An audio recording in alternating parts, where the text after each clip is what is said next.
Listen, guys, thank you so much for letting me understand here and kind of have a quick word about where you guys have been in the last year. It's close to 13 months. I was last year in this practice, right? And we had a quick session on some advice and mentorship you guys wanted. Yes. And of course, and then you guys joined the Destiny Design Club program, be part of the tribe. But what I wanted to start by asking is, how was your personal and professional life before you joined this program? I mean, I still remember the first time we met here, but I would love to hear from you guys.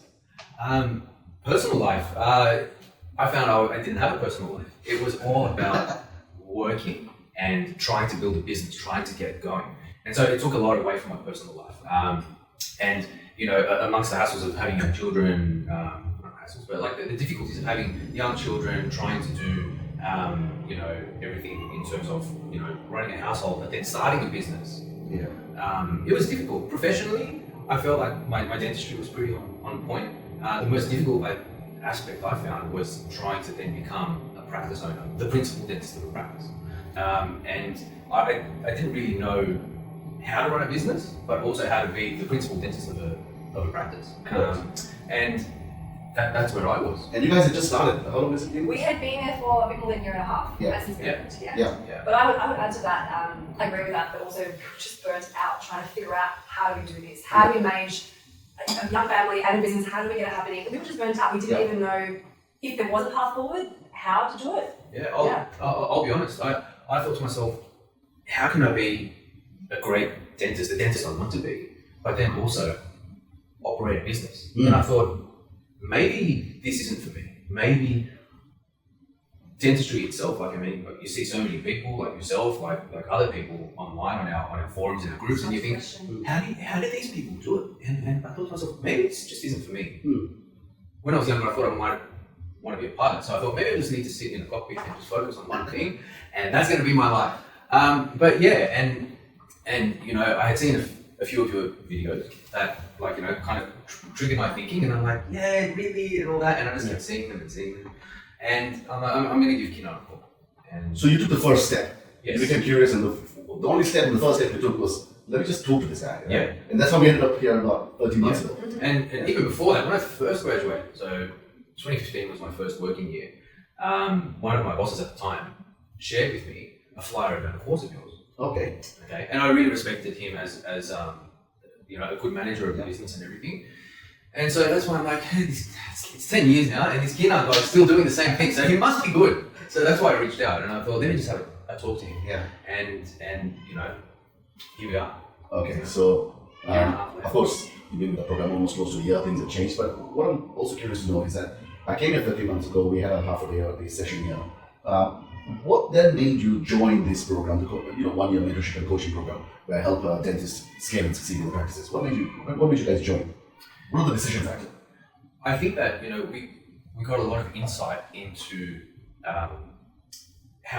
what your, you know, sort of formula for a successful dental practice is, and we became a little bit more curious, and we thought, okay, well, there's obviously a lot more. Like, there's no way what we've learned in the last year we can learn in a day from you saying to us, you got to do this, you know, change this, and whatever.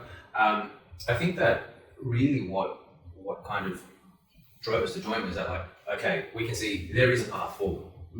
I had changed a few habits in the practice, and Maree had a lot more sort of time and space and energy to kind of start changing a few things. We just needed to know how to do it, and that's why we decided. Yeah, just the support essentially. So to basically, we kind of got from that session with you a bit of a blueprint. Okay, this is what needs to happen high level, and then how to translate that into reality. We saw the value in getting some support to actually make the transformation happen. Yeah. So what I get out of that is that the session we had, you realized that the energy was right between us, and I could be the person who would guide you. Yeah, absolutely. Yeah. So then, over this year, how has the experience been? It's been challenging in the fact that I myself am still pretty much operating as a dentist in the practice. Not as much as the business manager, although that's changing, and it has changed recently. And so sometimes it can get a little bit overwhelming with how much we need to do to change, and how much I have to do to drive that. But I think that, you know, just when things happen now, I'm aware, okay, that shouldn't be happening because we've spoken about this. I know this shouldn't be happening. It is happening, and that's why we're not getting the outcome we want. So it's making me think on a different level behind the scenes. We have implemented quite a lot of things, and we've seen success from that. And I think, you know, it's the first step in the journey. Like this, yeah. Yeah, I mean, it's a journey. We're not at the end point yet. We're still working through some things. As you said, things that have implemented, we've seen some success. That's encouraging. And then we have the bigger vision or blueprint of what we're working towards. And I guess it just helps, having someone like you, so energetic and motivated, helps keep us accountable too, which is what a mentorship is really about. Yeah. So come on, let's make it happen. Let's get it done. We're still on track, as in on the journey, on the path. I wouldn't say it's an end goal. It's never an end goal. You're constantly evolving. Yeah. But yeah, it's been challenging and exciting. It's been I think, and you said it feels a little bit overwhelming because I've been teaching you guys a lot of stuff during this year. And sometimes some of this stuff needs repetition. For example, the case acceptance formula. You need to do it once, twice, or thrice. Including NLP in the ways to inspire people. I always have this saying that if it doesn't push you, it doesn't progress you, right? And that's what you feel, right? But overwhelming is good. No, it's good. It's pushing. You don't grow in the comfort zone. And I think for us a lot of it was about how do we do this? Okay, Kinar's given us this, this insight, this sort of knowledge to deal with it, and now it's really up to us to make it progress even more than what it has. And when we say that we still have a support team, you guys we're always chatting over the phone and messaging. Yeah, it's a support team to kind of keep you accountable, keep you on track, so you don't totally slip off. It's anything done with a support network of any sort, you're more likely to get success than without it. And I mean, you've been fantastic from day one. You're like, hey, just send me a text, I'll get to it. Send me a voice message, I'll get to it. And you do. And you say, and the way that you answer questions, it's that persuasion and influence thing. It's like, you want to see us succeed. And that's what I think that a lot of coaching programs may be missing, is someone that can really actually look at you as a person and say, hey, I want you to do well. Not just by, getting staff to answer phone calls, all the time and the technicalities that we've learned. It's not just about that. It's about, what are you as a person? Who were you? Who are you? Where do you need to go? How can I push you in that direction? And I think that's really the difference that you as a mentor and a coach can provide. Thank you. And also empowerment of that. It does what we want to say, I've got this big problem, where do I even start to tackle it? And without any kind of guidance or experience into your business, you feel kind of lost, you kind of easily drown in it. But the kind of guide you've given us, and yes, you're not always specific about some things, I think that's us to figure things out, which is a good thing, but it's empowering to now realise what you've taught us. You've empowered us to think differently and feel like we can do it. It's not what we used to think, is it possible? Can we even do it? It's our mindset has shifted from don't know if it's possible to yes, it's challenging, but there's a solution. If you figure it out, we can do it. Great. So Amber, you of course look after the nitty-gritties of the practice, making sure that it's managing well, while Michael's serving the patients, right? So I'm going to ask you this question. So you're probably just over a year. What are some tangible, real, measurable, tangible outcomes you've seen, or the changes you've seen in personally within yourselves, because I think that's important, and also, of course, with the business?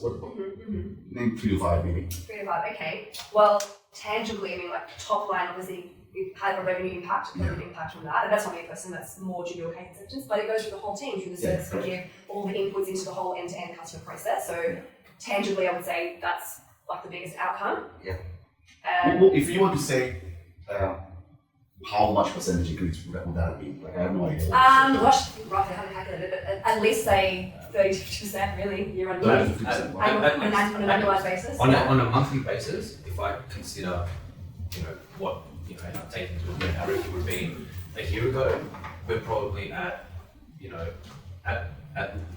least 30%. No, more than that. It'll be close to about 70 to 80%. Wow. Okay. Fantastic.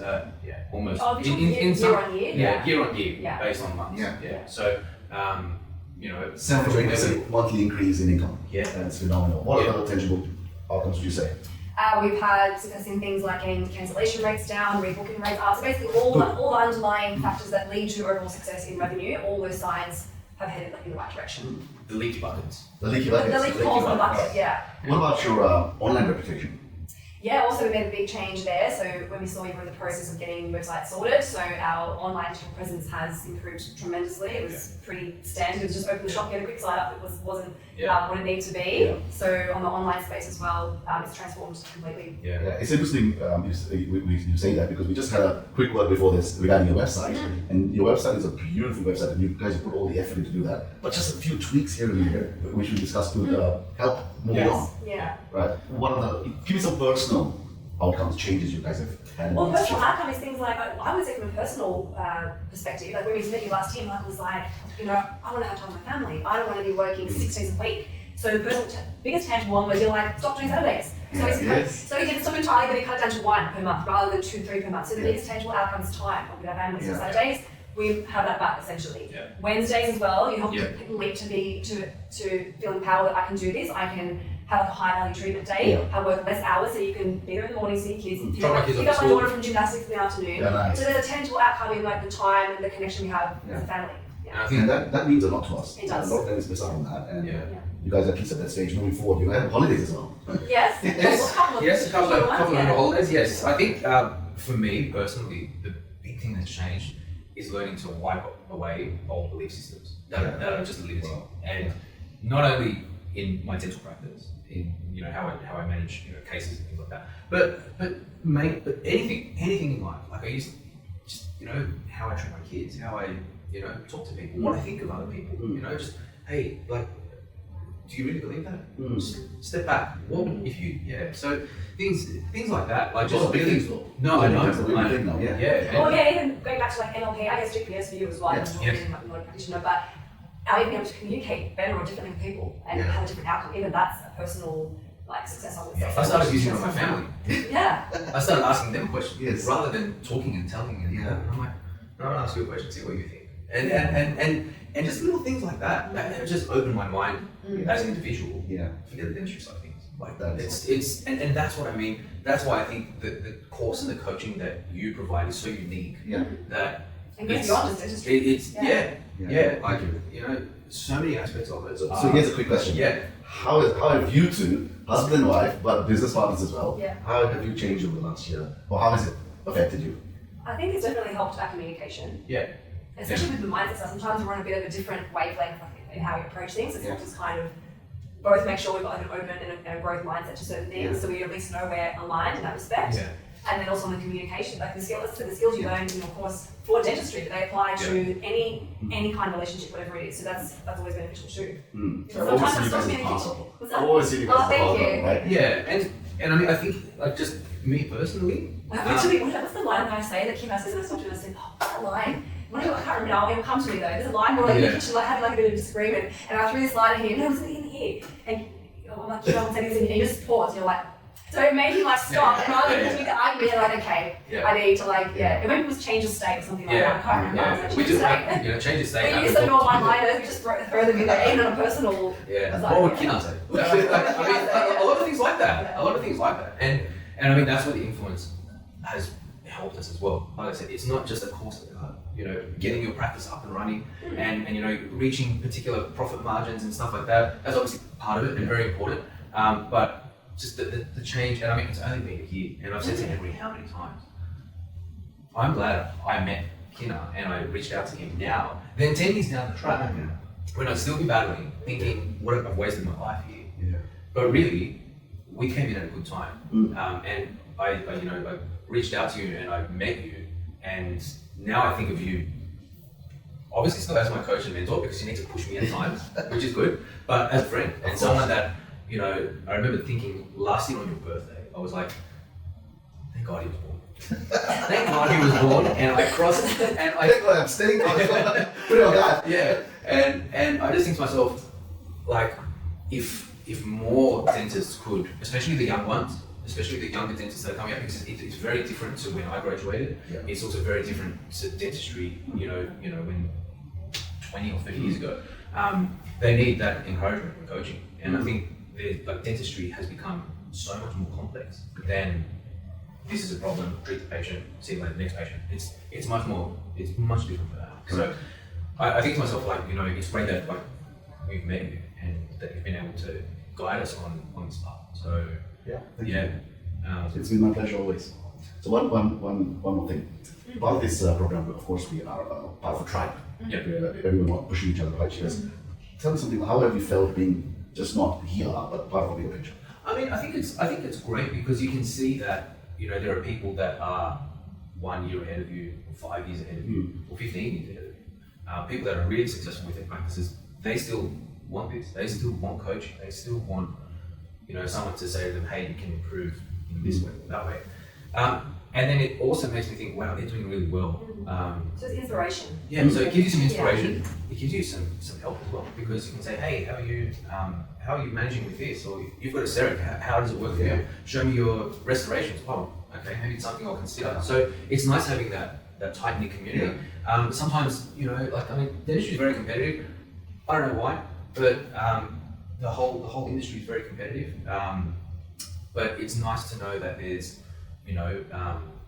people that you can kind of have a closer group with and reach out to for questions. Sometimes, because of that competitiveness, putting a question up on the forum, we see the forums, how many times do people put anonymous? It's maybe 1 in 2. 1 in 2 posts are anonymous. And in our group, we don't have to do that because we're all focused on success and helping each other up. True. And I don't think there's one person in the group that you could think of, they're a show off, or they're not really helpful, or they're whatever. So that level of confidence is there. It doesn't matter where people are in their journey. And I think you're very good at letting everyone know, hey, this person's doing really well, and we can all get to that point, and we can all learn from that. Not everyone has to get to that exact point, but we can learn from that. And I think so. I think you guide the group well as well. Yeah. I think being part of the group is also a real good tool to kind of not just insulate yourself, become vulnerable.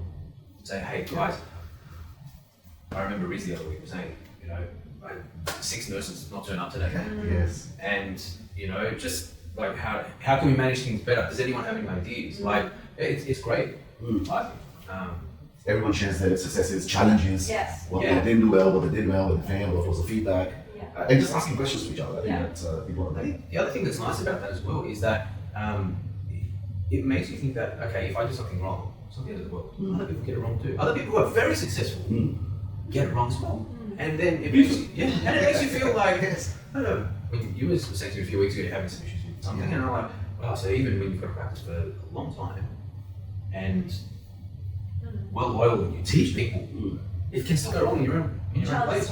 And so I think that's a really nice thing to have, because we all look at other people and we think, oh, look at them, social media does this too, right? Yeah. Look at them and you think, wow, he's doing really well. He's got so many dentists working for him. He must only work 2 days a month or something like that. But really, they're all suffering challenges. So it kind of makes you think, okay, it's still hard. Yeah. It's not just collect the money every day. So what's your take for just be part of the tribe? I was saying that I would agree with what you said. So it's inspiration. It lifts you to another level, because you can be inspired with people who've done really well and say, I can be like that. It gives you inspiration, keeps you accountable, because we're all, how are we going with this? Keep on track with things. As you said as well, sharing challenges and failures makes you, humility makes you realize, okay, everyone's going to have challenges in their life, in their business life, in their personal life. It's just about how do we go about managing these challenges. Also to the point about the forums, it gives you access to a network where you can be open and honest and seek feedback or information, which is valuable, especially as someone from me who's new to the industry, not knowing much at all. Trying to figure out yourself and feeling like I'm swamped in this, I don't know what the answer is, I don't know who to ask. There's no support teams around you, not in a big company, we've got all these teams to ask. That's like our support network, that's our tribe. That's very well summarized. I always say that in the dental industry, we usually are isolated, we never hang out with people, but this the tribe isolation, the tribe has you right on the chat every day, discussing different stuff. So what I really loved was, because I didn't come to an in-person one until February, and I thought it was quite amazing, really, how we've done multiple Zoom sessions, and I knew all the faces, and I walked in and I was like, hi, I was giving people hugs, I felt like I knew them, even though I had never really met them in person, which I felt was quite special. It was quite special, Excellent. All right, lastly, guys, for those people who are considering or thinking about joining this program, or why they should join, someone should join a dental practice owner, what's your advice? What's your take on that? What would you tell them? To me, what I would say, you know, to kind of recap on all of the things you talked about, the reasons why it's valuable, don't hold back and jump in, because what you end up finding is, I wish I knew this 5, 10, or even 20 years earlier. It would have changed my life, in my personal life. There's no reason to hold back. In fact, you just sort of just jump in and just start, take the first step, and the rest will flow. If you hesitate way too long to take the first step, you're just holding yourself back. Don't do it if you're not ready to grow. If you're ready to grow, Yeah. if you want to grow like never before, do it now. Because your personal life will grow. You yourself, your individual life, what you perceive about yourself, what you can, how you yourself can grow is unlimited. And like I said, I'm glad I did this now. Even if I didn't have my own practice, I would still be so thankful to get coaching from. But that's not. You want your practice to grow. You want your income to grow. The only thing that isn't going to grow, once you is your ego. And the other thing that isn't going to grow are your headaches. Yeah. So once you learn to manage, put the systems in place, manage them well, become a great leader, where you can delegate your tasks to people, because that's one of the biggest things that I've found challenging, delegating tasks to people. But teaching you all those systems, and your headaches will minimize, and you'll be able to do the dentistry that you love. Right. So yeah, it's I've told so many people, hey, you got to do this program because you can go and learn formulas for running a business and all that sort of stuff, but it's so much more than that. It's so much more than just running a business. It's how you speak to people, how you speak to yourself, the leader that you become, the mindset change, and yeah, it's that's the most powerful thing, is that you change, not your business, but you change as a person. And I think I can't say that enough.